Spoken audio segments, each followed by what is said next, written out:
In today's video, I'll be going over 6 fan theories for the NBC TV show The Office. Thanks to the internet, there have been multiple fan theories for the TV show The Office, some that are totally crazy and others that are totally believable. Theory number 6. Dwight thinks everything on TV is real. Dwight Schrute frequently struggles to separate fiction from reality. Thanks to TimmestTim, he was able to document and make a quick list out of a few examples. He thinks he could raise and lower his cholesterol at will. He thinks Jim might be turning into a vampire and that his neighbor's dog is a werewolf. He can't tell the difference between a hero and a superhero, or a Benjamin Franklin impersonator and the actual Benjamin Franklin. TimmestTim posts that Dwight has this disconnection because he wasn't allowed to watch movies growing up. Once he got older and got very into sci-fi and fantasy, like Battlestar Galactica, his brain couldn't quite separate what he saw on the screen from real life. Since he had no exposure during his formative years, the distinction was harder, which is why he has no problem believing Jim is a creature of the night. Theory number 5. The camera crew kept the Scranton branch open. Dunder Mifflin is never the most financial stable company. Even before Sabre buys it out, Michael's bosses are constantly warning him about layoffs and branch shutdowns, and begging him to stop spending large amounts of money on holiday parties. Based on the wider company problems and Michael's frequent mistakes, the Scranton branch should have closed down a long time ago. So how does it survive for so long? One Reddit user theorizes that the camera crew kept them in business. Sensing that the office antics would make for great television, the crew bought Dunder Mifflin paper so they could keep the filming and eventually make the money back on the TV show deal. Considering the damage Michael has done to the warehouse alone, it must have been a lot of paper. We'll get somebody to clean that up. We're the ones that gotta clean that up. Theory number 4. The office is actually hell. A bunch of people sincerely believe that the Scranton office is hell, but that it didn't become a hellscape until after one key episode. And that key episode is stress relief. In the first part, Stanley has a heart attack in the middle of the safety drill. He survives and soon returns back to work. But what if Stanley really died that day? The theory goes that Stanley's heart attack kills him and sends him straight to hell.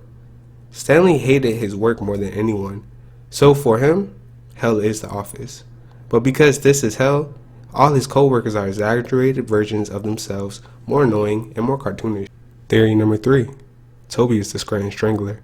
Many fans enjoy the theory that the quiet HR rep Toby is the Scranton Strangler. Could Toby actually be the notorious criminal who dominates the local news in later seasons? For starters, he wasn't at work when everyone watched the police chase and apprehended the Scranton Strangler. He didn't even show up to the Glee party later on that day. There it is! There it is! I saw it! Where? I saw it! It's gone! He went right by. Later on in the season, he was placed on a jury where he could put the Scranton Strangler away. George Howard Scub, haven't I told you about the jury I was on? As the seasons progress, Toby continues to talk about his time being on jury for the Scranton Strangler trial. He's pretty eager to share that information. Fans question if he's eager to talk about the trial because he wants the attention from the office or because he got away with murder. After some time of the Scranton Strangler being locked behind bars, Toby tells everyone he thinks he convicted the wrong person. Is this because of his guilty conscience? Or is Toby just a normal person who takes jury duty seriously and believes he did convict the wrong person? Theory number 2. Kevin was embezzling the company. Although Kevin isn't the smartest employee at Dunder Mifflin, some fans theorize that he was embezzling from the Dunder Mifflin company.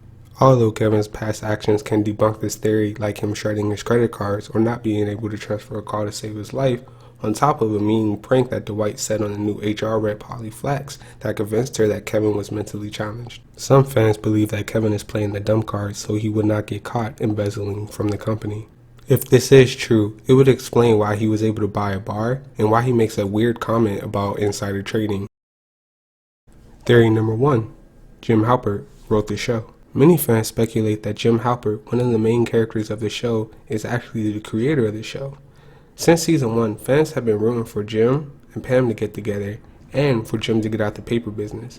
But one fan theory suggests that Dunder Mifflin's slacker salesman manipulated us all. Reddit user Yahnster thinks Jim actually wrote the show, which is why he comes off as a hero and the co-workers he doesn't like, such as Dwight, seem so annoying. Meanwhile, his boss, Michael, who never punished Jim for his pranks or for being plain lazy, is written off as a buffoon. Thank you for watching. If you enjoyed this video, like and share these. For more OnTheory videos, be sure to subscribe to my page and turn on your notifications. Plus, comment below what was your favorite theory or any theories that I didn't list below. Also, do not hesitate to add any topics that you would like me to go over in my future videos.